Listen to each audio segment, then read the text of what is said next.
Do you feel the pressure to grow your business, but doing so feels a bit like drowning? Welcome to Slow Growth Business, the show for business owners and leaders to quiet the noise and lead your business to success, one day at a time, slow and steady. If you feel your business is running you and you're ready to run it, you've come to the right place. Now, here are your hosts, business coaches Jimmy DeGroot and me, Kyle Bullock. Hey, folks, you know what, Kyle, you know what I hate is when people have gotten 2 seconds into their podcast or their YouTube video and they say, please like and subscribe. And I'm like, wait a minute, you haven't given me anything yet. So I was What if I just going to don't say, like? right, exactly. I was just going to say, please like and subscribe, and I'll do that at the end. Yeah, and hey, But folks, if you don't like the podcast, then you should hit unsubscribe. Oh, no, you shouldn't play it. Yeah, just go. Don't listen to it. Go away. Move on to Joe Rogan or something. It's also interesting too that if you're listening to this, you are a very, very, very, very small select audience. And we're not trying to be the kings of the podcast world here. We know we're speaking to a very small group of people. So we appreciate you. We appreciate your input and your thoughts and your emails and the things that you send us. And we also appreciate when you sign up for Train Retail videos. That's really cool. Shucks. What the heck are we talking about, Jimmy? All right. So I'm glad. Thanks for bringing it home with that. It has been a minute. And the thing that I think about, and you and I have been dealing with jewelers, is that, okay, goals and aspirations and striving, healthy, not healthy. Some people don't do goals, don't set parameters for their team. They just do business day to day. Some people do goals and set goals, and sometimes they're too high. So all goals are is a constant disappointment to the team and to them. And then sometimes, in a lot of cases, well, especially with the clients that we work with, the goals are realistic and they're hittable, attainable. And I'm just saying, where's that happy medium, Kyle? In terms of, I'm driving to work today. We've got a daily goal. We got to hit a nut that we're going after, and then being able to strive for that, but also being able to enjoy what you do. Where's that happy medium? And I don't know it. I honestly don't know it. Maybe I do. Maybe through your talking, which usually happens, I'll think of how I feel. Well, I'm not going to pretend to be a sage on a mountaintop here. Oh, but wise one. Oh, I think about, Oh, wise one. There are a lot of empty aspirations in the jewelry industry that we end up hearing about.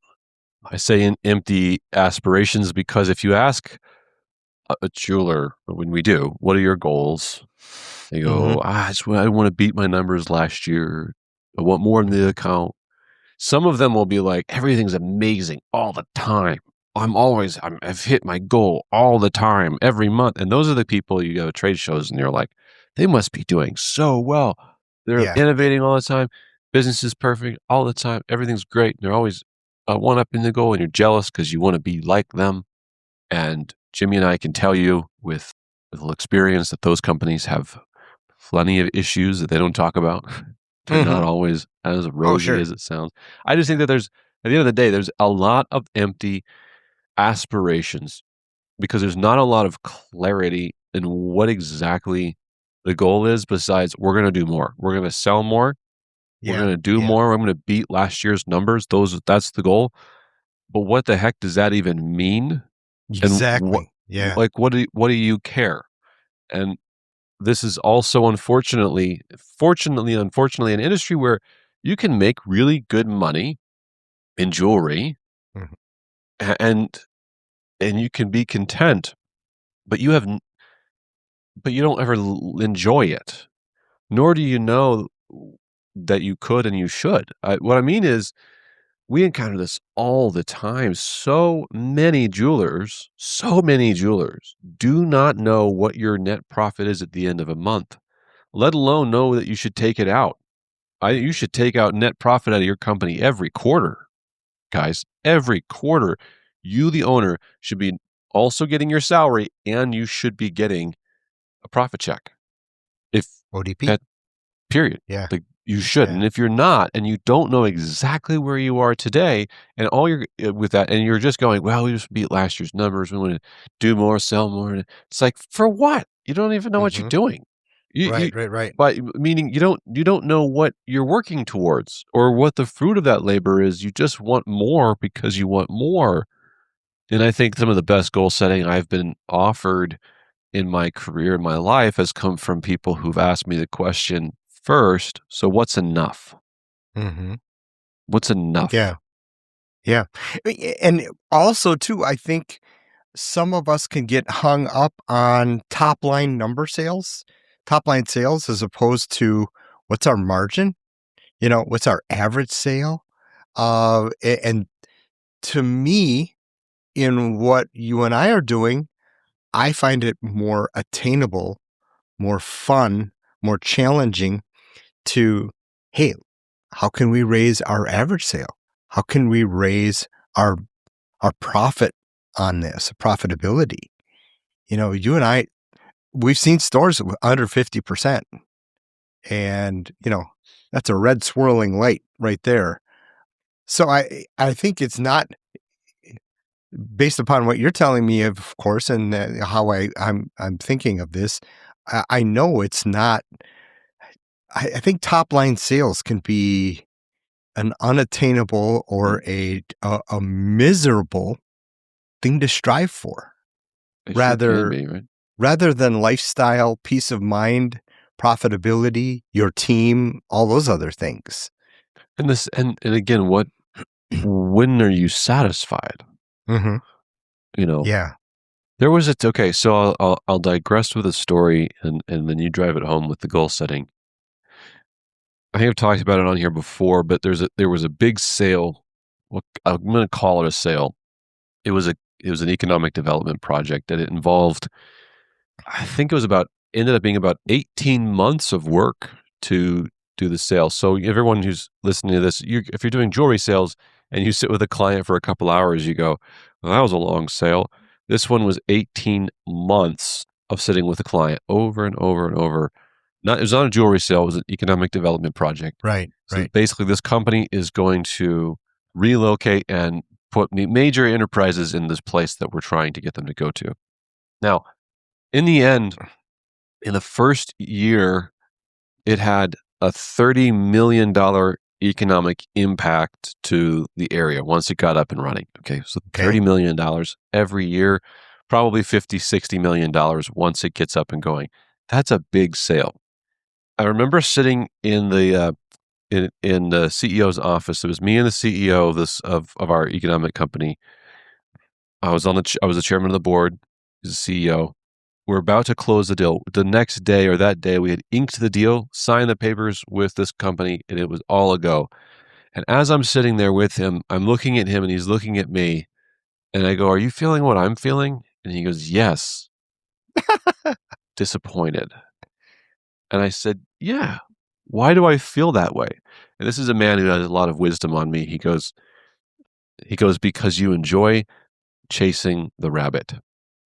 You enjoy chasing it just like I enjoy chasing it. But now that we caught the rabbit, you're disappointed because you go, oh, I got it.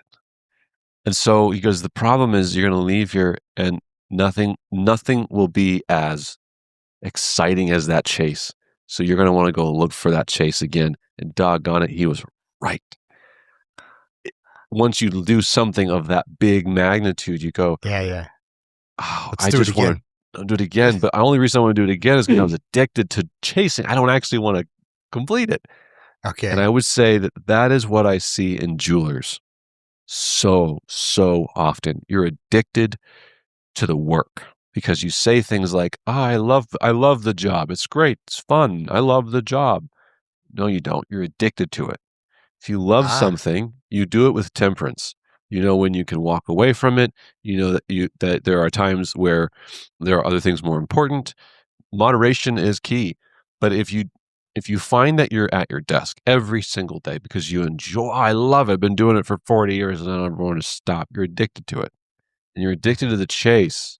So that's not a goal other than I just want to keep doing this until I'm dead because I'm chasing the desire Yeah. of the win every day. I just want to make another sale. And that's what happens in sales jobs like this. You're going to Wow. keep chasing the next sale over and That over. is an incredible perspective, because what have we seen time and time and time again? The owners don't retire. They sell it or, pass it along somehow, but they keep showing up, right? They keep Yep. showing, not that that's a bad thing. It's good to stay busy, right? It's good to stay busy, but that is a very different perspective than I've understood before, and that is addicted to it. Yeah. Yeah. Yeah. So I guess the goal is as the CEO taught me, what's enough? When can you be satisfied? By the way, what he Uh-huh. did after that with me, he goes, we're not drinkers, but he goes, let's go crack open a beer. Mhm. Let's go toast. Right. Savor this moment so Mhm. that you'll remember it forever. And I do. And enjoy the success by just living in it for just a moment. So, but for jewelers out there, what is enough? When are you satisfied Mhm. with not just the year, what I want to make this year, but for the week? Yeah. How much is enough time in the store for you? Yeah. Right. How many hours is enough? How many dollars, how many repairs is enough before you say, my scheduling goes out further. My price tag just went up because now you're buying my time. Mhm. So it's more Yeah. expensive now. Okay, I love that, in knowing how much is enough too. And then for me, it's about savoring the moment and the people. And we did a fun exercise with the store that we did a site visit with, which we don't do often, so don't call us for them. But we did an exercise where we had the managers go out and take a little bit of money.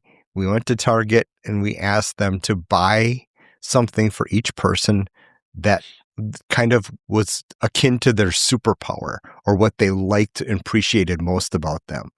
That was amazing. And even it brought tears to some people's eyes when they brought them back to the store and they said, "This is why you're getting this super dad mug," that type of thing. And to me, I would much rather enjoy the day-to-day of my store doing that, building up, edifying people, loving on our customers coming through the door, than looking at the chart in the back room, biting my nails, worried, and then speaking down to my people about why they weren't achieving goals. You know what I mean? Yeah. That's no life to live. That's No. no life to live. We just talked about Okay. this on a client call that a friend of mine taught me you can only do two things every day with excellence. Uh-huh. Just two. Yeah. And so when you approach the day, you probably have your month goals, you probably have your year goals, but what do you do as a leader, manager every day in the business? He said, you just tell them what are the two things you want to do today, right? Now, once you've done those things, you can go home and you can I did two things with excellence today.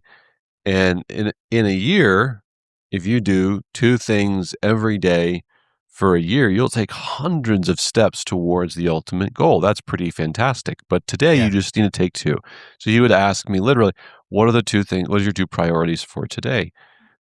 Great question for your team. Like you were talking about, Jimmy, that quality of life. Yeah. Once they've done those two things, then whatever else they do after that's gravy. And Mhm. you can kick back and go, no, let's enjoy the day or chit Yeah. chat a little extra more because we got the main thing done, Yep. you know. This reminds me of a video that I watched by Michael Girdley. And folks, if I love Michael Girdley's little videos because he does, you know, what happened to Red Lobster and the rise and fall of Domino's Pizza, things like that. He was doing one that I was watching yesterday on the rise and fall of Nike. And Nike, in a nutshell, they blew up, right? The Michael Jordan era, they got huge. They dominated the market. They created the market. They did so much for it. Then their heads got so big and they were all about the numbers. Everything was run by a spreadsheet rather than what they initially did was they had different people out in the tennis world, in the basketball world, in the clothing world and things like that, immersed in those things. What's great about a shoe? What do we need in a running shoe? What do we need in an everyday walking shoe? And they just got fanatical about that and dominated the market with these amazing products. Well, they stopped doing that and they started running it by the numbers. And as soon as they started running it by the numbers, one major thing that they stopped doing was they stopped selling to Dick's Sporting Goods and Shields and, some of their major outlets. And so they stopped that customer interface. Well, the customer interface is exactly why especially you, Kyle, are going to walk into a bike shop or a shoe store or wherever. You're going to want to try those on. You're going to want to hear from an expert about, 3, 4 other people that bought these and loved them, those types of things. And you can't get that from a website. And as soon as that started happening, Hoka and it's OC or one, I can't remember the other one, but Hoka just stole the market from them because they had people interfacing with them. And it's just, to me, when it all comes down to it, it's about people interfacing with people and doing that with excellence and putting your eyes solely on the numbers. Now, granted, we do a lot of numbers in our program. Okay. We do a lot of numbers. The thing I love about it is that takes that initial emotion away, that worry, that fear. And we can start making some changes right away to what you got right now to put 50 grand in your pocket. That's exciting. But so no disrespect at all to the numbers, because you're a numbers geek, especially. But like Nike did, they got away from what was important, what made them great in the first place. And back to your question, how much is enough? And what made us great? And gosh darn it. So I think we answered my initial question. I hope so. Well, do something. What's enough, and take small steps daily on it, and then be cool when you're done. Like, just be done. Be done. Go live a life. I mean, boy, I guess I'll end with this. I can't stress this part enough. I'm very, very glad to have successful companies that we do and work with the people that I work with. It's just amazing people all around me. That's the true success there, are those wonderful people around us. But I remember going to trade shows as a teenager, 20 years ago, and all these men in the industry, it was mostly men, mostly white men that owned jewelry stores. Yep. They all wore their suits and their ties, and they'd walk around JCK and all this stuff. Yep. And they'd talk about working 40, 50 hours a week. They had no other life but the job. They had no hobbies. They had no interests because they couldn't conceive them. We still meet people like that today. They work at the bench all day long. They do it 6 days a week. They're always so busy. I don't do anything else. And I thought, I don't want to do that. That sounds, no, it's not just sounds awful. It is awful. I'm not quitting it. I'm not quitting. I'm just not going to come in anymore. Yeah, that's right. Guys, I'm going to tell you that some of the greatest inspirations, innovations, and fun I've ever had has come from the time I've spent in art, in theater, in fitness, in pursuing interests where I'm not the leader, I'm not the boss, taking a class, having friends. I mean, gosh, the joy I had last night being in a theater production, at rehearsal with people.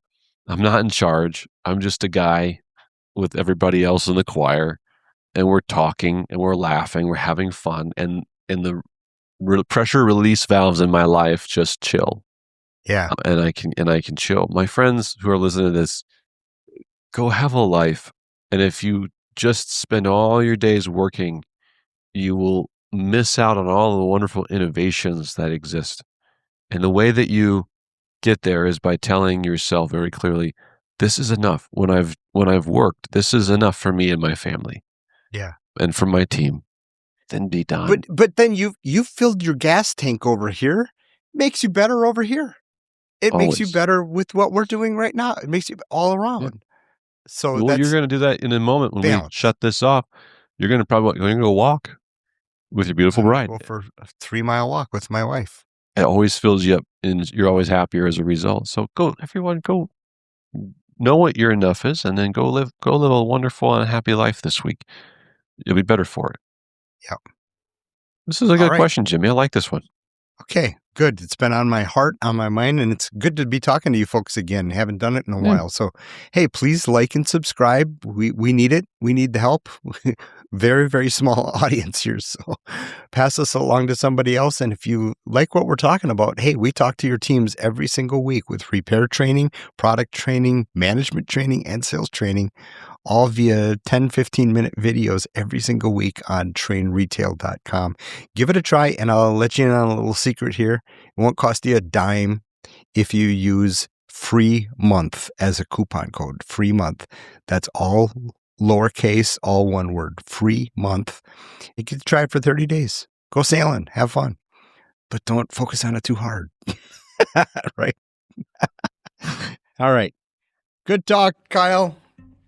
Good. I'll see you again soon. Thanks, everybody. Thanks for listening to us. Toodles. Toodles. We hope you leave this episode a little better than when you first began. If you'd like more resources to grow your business slow, steady, and consistently, check out our on-demand video catalog at trainretail.com. Or if you have a question or frustration we can help address in your business, write to us about it. We love to help solve big, ugly problems. So hit us up at kyle@trainretail.com or jimmy@trainretail.com. Good luck out there, and we will see you next time.